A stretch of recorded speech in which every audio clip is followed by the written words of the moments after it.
now we bought this place and I'm fixing up my shop and getting it so it's really user friendly. I had to put the front axle back on the Jeep to move it, and then that's my clock, and that's just for the fun of it. And you know, so that means I stop my progress because I'm welding on the outside of the Jeep, and then I want to jack it up and roll it over and weld on the inside, so all my welds are good. You know, you move and you unpack boxes, and I'm getting there, but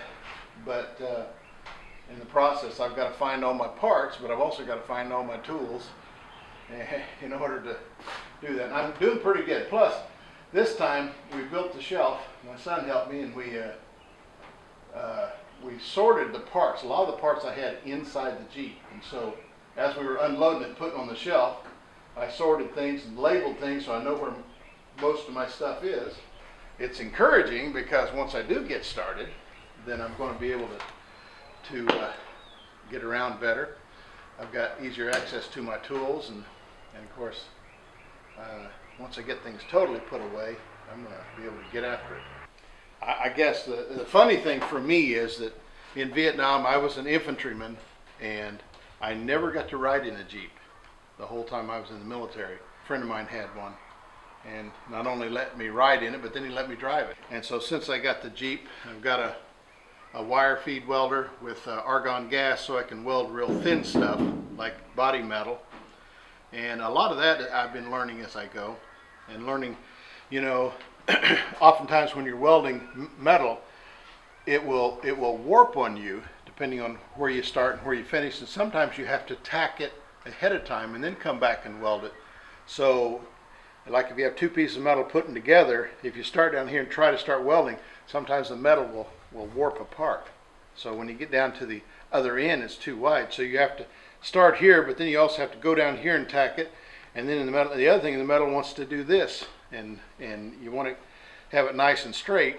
I was recalling thoughts of, in Vietnam, we had a saying that said that we own the days, but the enemy owned the nights. And so we always look forward for sunup, look forward for the breaking of dawn, because that's when they moved at night. And we would set up our perimeter during the night and just have to wait till the sun up.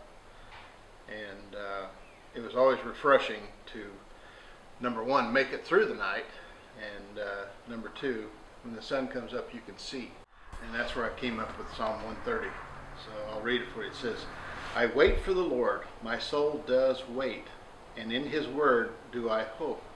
My soul waits for the Lord, more than the watchman for the morning. Indeed, more than the watchman for the morning. O Israel, hope in the Lord. For with the Lord there is loving kindness, and with him is abundant redemption. That was one of the worst things for me, I guess, is having to wait.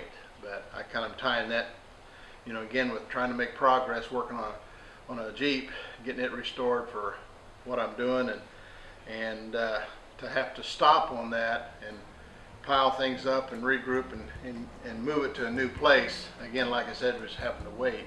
One day, this Jeep is going to be on the road. I'm looking forward to it. I'm going to have some fun with it.